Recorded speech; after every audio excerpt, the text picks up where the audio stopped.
तो हम बात करेंगे क्वेश्चन नंबर 5 से। अ काइट इज फ्लाइंग, मतलब ये बुक में लिखा हुआ है कि एक पतंग है जो कि ग्राउंड से एक स्ट्रिंग के द्वारा टाइट करके बांधी गई है और उस काइट की ग्राउंड लेवल से हाइट है 60 मीटर। तो हमें फाइंड करना है कि अगर वो 60 डिग्री का एंगल बनाती है तो उस स्ट्रिंग की लेंथ हमें फाइंड करना है जिससे वो उड़ाई जा रही है। संक्रांत पे सबने देखी है कि एक रस्सी रहती है, एक धागा रहता है जिससे हम डोर से एक पतंग को उड़ाते हैं। तो पतंग का जो धागा है हमें उसकी लेंथ फाइंड आउट करनी है और ऐसा माना है कि उस जो धागा है उसमें कोई भी ढीलापन नहीं है या वो ऐसी लटकी नहीं है, लूज नहीं है, मतलब वो बिल्कुल टाइट है, खिंची हुई स्ट्रेच्ड है। तो यहाँ पर हम फाइंड करेंगे इसकी लेंथ, किसकी, स्ट्रिंग की। तो देखो डायरेक्ट मैं बता देता हूँ आपको कैसे करना है। आपके पास क्या है, परपेंडिकुलर है, आपके पास हाइट है, सॉरी हाइट नहीं है, आपको हाइट निकालना है, मतलब हाइट क्या, हाइपोटेन्यूस आपको निकालना है, यहाँ पर स्ट्रिंग निकालना है, लेंथ निकालना है। तो अपन करेंगे perpendicular upon hypotenuse, that means 60 upon x बराबरी पर क्या हो जाएगा, परपेंडिकुलर अपॉन हाइपोटेन्यूस होता है sin 60 डिग्री। sin 60 होता है √3/2, ये हो गया 60/x। देखो इसको सोल्व कर लेते हैं तो 120/√3 बराबरी पर x, 2 का 60 में मल्टीप्लाई किया 120 हो गया, √3 नीचे आ गया, x पर चले गया। अब 120 अपॉन √3 मल्टीप्लाई √3, पहली बात इसको कर रहा है अपन रेशनलाइजेशन, ठीक है, जिसमें डिनोमिनेटर में √3 हट जाएगा, ये हो जाएगा 120 अपॉन 3 इंटू √3, इसको कैंसिल करा 40, तो ये आ गया 40√3 मीटर स्ट्रिंग की लेंथ। ठीक है, क्वेश्चन नंबर 6 है आपका कि एक 1.5 मीटर का एक ताल बॉय है और उसके सामने एक बिल्डिंग है 30 मीटर की, वो बिल्डिंग की तरफ चलते जा रहा है। जब वो इसका स्टार्टिंग पॉइंट था वो 30 डिग्री था, जब वो थोड़ा आगे बढ़ गया तो बिल्डिंग की तरफ, तो वहां पर उसका एंगल जो था वो 60 डिग्री का बनने लग गया। तो मैंने यहाँ पर डायग्राम बनाया है, ये वो है 1.5 मीटर का, उसका जो पहला पॉइंट है, इनिशियल पॉइंट, वो 30 डिग्री पे बना हुआ था। जब वो बी पॉइंट पे चले गया तो उसका एंगल बन गया 60 डिग्री का, और वो जो बिल्डिंग है उसकी हाइट कितनी है, 30 मीटर है। तो देखो अब एक चीज यहाँ पर ध्यान रखना है आपको कि बॉय कितना हाइट का है, 1.5 मीटर। तो पहले हम इसमें से माइनस करेंगे, 1.5 मीटर है, ठीक है। तो 30 में से अगर मैं 1.5 मीटर घटा दूंगा तो मेरे पास हो जाएगा 28.5 मीटर, जो कि इसकी एक्चुअल लेंथ है। ठीक है, हमें इसके आधार पर फाइंड करना है। ठीक, अब यहाँ पर आपके सामने दो तरीके हैं फाइंड करने के। मैं इसको x मान लेता हूँ, इसको y मान लेता हूँ, अलग अलग डिस्टेंस अपन फाइंड आउट कर लेंगे। पहले अपन क्या करेंगे, x फाइंड करते हैं, ठीक है। तो परपेंडिकुलर है, ये बेस है, तो आप मान लो इसको कितना, परपेंडिकुलर अपॉन बेस, जो कि tan 60 होता है, tan 60 मतलब √3, ये 28.5 अपॉन x उधर गया, √3 नीचे आ जाएगा, 28.5 अपॉन √3 इक्वल टू x। देखो ये तो x की वैल्यू आ गई। अब बात करें पूरे की, क्योंकि 30 डिग्री यहाँ पर है बेटा, तो x प्लस y है ना, इसके ऊपर कौन, 28.5 इज इक्वल टू कितना, tan 30। tan 30 होता है आपका 1/√3, 28.5, x की वैल्यू अभी हमने निकाली थी कितनी, ये बाद में रख लेंगे, ठीक है। अभी तो इसको ऐसे ही लिख रहे, √3 इधर आ गया तो ये हो गया 28.5 √3 बराबरी पर x प्लस y। अब वैल्यू रख लेंगे, तो x की वैल्यू है 28.5 तो √3, 28.5 √3 प्लस y, ये इधर आया तो ये जाएगा 28.5 √3 माइनस 28.5 √3 बराबरी पर y। देखो ये कॉमन ले लो, बहुत आसान तरीका बता रहा हूँ मैं तुम्हें करने का। 1 माइनस √3 भी नहीं, सिर्फ ये कॉमन लेना, यहाँ बच गया √3 माइनस 1 अपॉन √3। सोल्व करो, 28.5 इंटू √3 इंटू √3, 3 माइनस 1 2 अपॉन में √3, 2 5 जा 10, कैरी गया 1, 2 8 जा 16, 1 17 का 7, कैरी गया 1, 2 2 जा 4 1 5, 57 अपॉन √3। ये करा 57 अपॉन 3 इंटू √3, इसको इसको कैंसिल करा, 57 का क्या होगा 19√3 मीटर। ये किसकी वैल्यू है y की, और x की कितनी थी हमारी, x की थी हमारी 28.5/√3। दोनों को ऐड कर देंगे तो आपको क्या मिल जाएगा, ये टोटल यहाँ से यहाँ तक की दूरी। आया समझ में? यह हमें बतानी थी y, तो y की आ गई है 19√3 मीटर। आया समझ में सभी को? इसके बाद बात करेंगे क्वेश्चन नंबर 7 की। देखो यहाँ पर क्वेश्चन में बोला है कि एक बिल्डिंग है जिसकी हाइट है 20 मीटर, उसके ऊपर एक ट्रांसमिशन टावर लगा हुआ है। एक पॉइंट ऑब्जर्वर यहाँ पर है, यहाँ से देख रहा है उसके टॉप को और उसके बॉटम को। टॉप के साथ वो एंगल बना रही है 60 डिग्री का और बॉटम के साथ बना रही है 45 डिग्री का एंगल। तो हमें बताना है कि जो ट्रांसमिशन टावर है उसकी हाइट कितनी है। ठीक है, मतलब हमें यहाँ पर निकालना है x। मैंने लिख दिया है क्वेश्चन में, आपके सामने डायग्राम है बेटा। डायग्राम के बिगर ये क्वेश्चन सोल्व नहीं होंगे, आपको डायग्राम करना ही पड़ेगा। ठीक है, तो यहाँ पर पहले 45 डिग्री वाले से निकाल लेते हैं अपन। ये निकल के आ जाएगी आपकी बेस। ठीक है, तो आपका परपेंडिकुलर अपॉन बेस यानी कि 20 अपॉन, इसको मैं कुछ भी मान लेता हूँ, y मान लेता हूँ। ये y हो गया आपका 20/y, 1045 1 होता है तो y इज इक्वल टू 20। तो बेस तो आ गया आपका 20। अब आपको निकालना है ये पूरी हाइट। तो अब मानेंगे अपन क्या, x प्लस 20 जो गई परपेंडिकुलर अपॉन में बेस कितना 20, क्या होगा 1060। ठीक है, 1060 हो गया। तो ये हो जाएगा आपका कितना, 1060 होता है √3।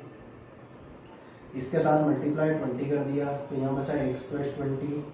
x इक्वल टू हो गया 20√3 minus 20। x is equal to 20 को मान ले गया √3 माइनस 1 मीटर। ये हो गई किसकी हाइट, ये हो गई आपकी ट्रांसमिशन टावर की हाइट। अब बात करेंगे क्वेश्चन नंबर 8 की। 8 में क्या बोला है समझ ले पहले आप। एक पेडिस्टाल है, मतलब जो स्टेज होता है जिसके ऊपर कोई मूर्ति लगी हुई होती है तो उसी को हम पेडिस्टाल बोलते हैं। उसके ऊपर एक मूर्ति लगी हुई है, स्टेचू लगा हुआ है 1.6 मीटर का, किसी का भी मान सकते हो। 1.6 मीटर का स्टेचू लगा हुआ है पेडिस्टाल के ऊपर, उसकी हाइट हमें फाइंड आउट करनी है। अब बोला है कि एक पॉइंट है ग्राउंड लेवल पर, वहां से उस पेडिस्टाल के टॉप पर 45 डिग्री का एंगल बन रहा है और उस स्टेचू के टॉप पर 60 डिग्री का एंगल बन रहा है। तो हमें फाइंड करना है। तो देखो इस h से ये 45 डिग्री फाइंड आउट हो जाएगा। ठीक है, तो यहाँ पर हम सबसे पहले क्या कर लेते हैं, देखो ये h होगा तो ये भी h होगा। ठीक, अब 1.6 प्लस h, ये 1.6 प्लस h परपेंडिकुलर अपॉन में h। क्यों? क्योंकि ये 45 डिग्री एंगल है, परपेंडिकुलर और बेस क्या हो जाएगी, बराबर हो जाएगी। ठीक है, तो ये भी क्या हो जाएगी आपकी h। तो यहाँ पर देखिए 1.6 प्लस h अपॉन में h कितना हो जाएगा 60 डिग्री का एंगल। किसका है ये 60 डिग्री का, तो 1060 का। 1060 कितना √3 होता है। ठीक, 1.6 प्लस h, ये h इधर चले गया ये वाला तो √3h हो गया। h एक तरफ कर लो तो 1.6 √3h माइनस h कॉमन ले लिया तो बचा √3 माइनस 1 में 1.6। √3 की वैल्यू हम रखेंगे 1.73।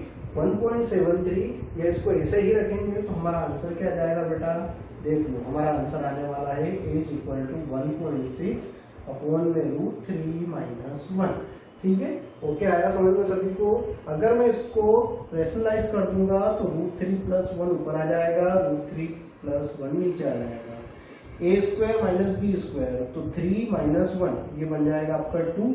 इसको इधर देख लेते हैं तो h इज इक्वल टू हो जाएगा आपका 1.6 √3 प्लस 1 नीचे हो जाएगा आपका 2 से इसको कैंसिल करेंगे तो 0.8 आ जाएगा। तो हाइट आएगी आपकी 0.8 √3 प्लस 1 मीटर। ये किसकी हाइट आ गई बेटा, ये आ गई आपकी पेडिस्टाल की। आया समझ में सभी को। ये चारों क्वेश्चन अगर समझ में आ गए हो अच्छे से तो राइट डाउन कर लें। इसके बाद हम नेक्स्ट क्वेश्चन देखेंगे 9 और 10। इसके बाद ये वाला वीडियो समाप्त हो जाएगा और फिर हम चलेंगे लास्ट वीडियो की तरफ, पार्ट नंबर 3 की तरफ। ओके, अब हम बात करेंगे क्वेश्चन नंबर 9 की।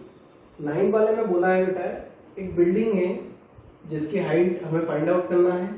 एक टावर है उसके सामने कितने मीटर का, 50 मीटर का। देखो टावर हमेशा बिल्डिंग से बड़ा होगा, आपको यही मान के चलना है, ठीक है, जब तक क्वेश्चन में नहीं दिया हो।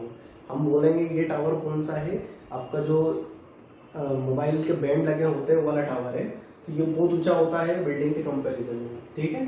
तो 50 मीटर की आपकी टावर की हाइट है, हमें बिल्डिंग की हाइट फाइंड आउट करना है। इन दोनों के बीच की डिस्टेंस आपको दे नहीं रखी है, पर दोनों की इक्वल होगी। क्यों? क्योंकि यहाँ से बोला है कि इसके बॉटम से इसके टॉप पर बन रहा है 30 डिग्री का एंगल, बिल्डिंग के बॉटम से टावर के टॉप पर बन रहा है 60 डिग्री का एंगल। ये जो डिस्टेंस है इनके बीच की, ये बराबर रहेगी दोनों की x, ठीक है। अब हमारे पास दोनों में अननोन क्वांटिटी कौन सी है, तो ये दोनों अननोन है, इसमें एक अननोन है और एक नोन है, तो हम इससे फाइंड आउट कर लेंगे x की वैल्यू। ओके, तो यहाँ पर पहले हम क्या करेंगे, perpendicular upon base, that means 50 upon x, क्या होता है 10, तो ये 10 एंगल बना रहा है 60 डिग्री का, ये हो गया √3, ये हो गया 50 अपॉन x, तो 50 अपॉन √3 बराबर पर x। इतना सभी को समझ में आ गया होगा। अब बात करेंगे आगे वाले की, हमें चाहिए बिल्डिंग, तो ये x की लेंथ आ गई बेटा, तो अब क्या करेंगे फिर अगेन, तो h अपॉन क्या हो जाएगा आपका 50 बाय √3 इज इक्वल टू 10 30, √3 ऊपर चले गया तो √3h upon 50 is equal to 1 by 10, sorry 10 30 होता है 1 बाय √3, √3 से √3 मल्टीप्लाई हो गया तो 3h हो जाएगा, 3h इज इक्वल टू 50, तो h is equal to 50 by 3। ये हो गई आपकी हाइट, किसकी, ये हाइट हो गई आपकी बिल्डिंग की। आया समझ में, 50 बाय 3 मीटर।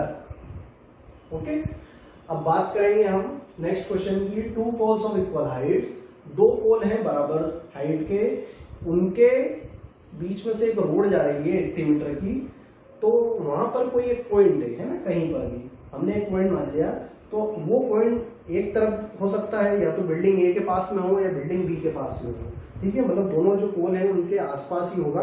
तो हमने माना कि वो पॉइंट ऐसा है कि वहां से एक पोल तरफ की लेंथ x, दूसरी हो जाएगी 80 माइनस x। तो हम क्या करें, जिसमें आपको दोनों ही क्वांटिटी इक्वल करनी है वो है हाइट, आपको बोल रखा है ना हाइट इक्वल है, तो हम बोलेंगे ये वाला ले लेते हैं पहले, h upon x perpendicular upon base, तो ये जाएगा 10 30,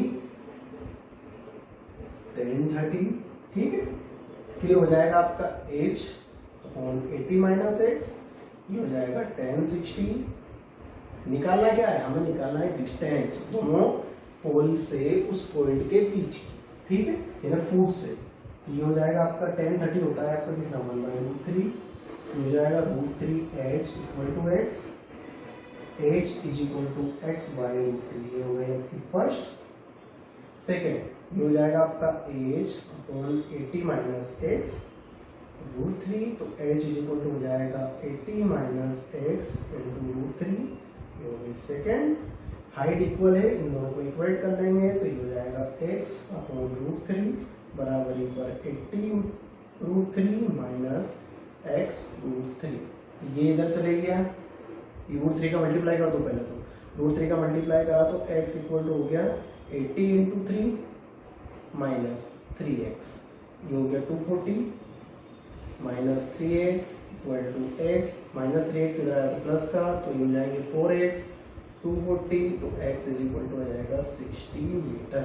ये एक 60 मीटर है, तो ये वाली डिस्टेंस आपकी 60 मीटर, दूसरी वाली आपकी 20 मीटर। ओके, ये आ गया आपके आंसर। बच्चों इसमें हमने x की वैल्यू निकाल ली है, इसके बाद अब हम हाइट को निकाल लें, तो हाइट में यहाँ पर x की वैल्यू रखो आप 60, तो ये जाएगा 60 बाय √3, रेशनलाइज करेंगे तो √3 अपॉन √3, तो h इज इक्वल टू हो जाएगा 60 √3 अपॉन 3 से कैंसिल करा जाएगा 20, तो हाइट आ जाएगी आपकी 20 √3 मीटर। ये किसकी है, ये इस पोल की है, ठीक है, तो ये पोल की हाइट आ गई। अब इसके बाद हम नेक्स्ट वीडियो में बात करेंगे क्वेश्चन नंबर 11, 12, 13, 14, 15, 16 की, और इसके बाद ये चैप्टर आपका फिनिश्ड हो जाएगा। इसके बाद नेक्स्ट चैप्टर हम लेंगे सर्कल। ओके, अगर ये वीडियो आपको अच्छा लगेगा बेटा तो इनको ज़्यादा से ज़्यादा अपने दोस्तों के साथ शेयर कीजिएगा, लाइक कीजिएगा और सब्सक्राइब कीजिएगा। और साथ में बेल आइकन प्रेस करें ताकि आपको आने वाली वीडियो के नोटिफिकेशन मिलते रहे।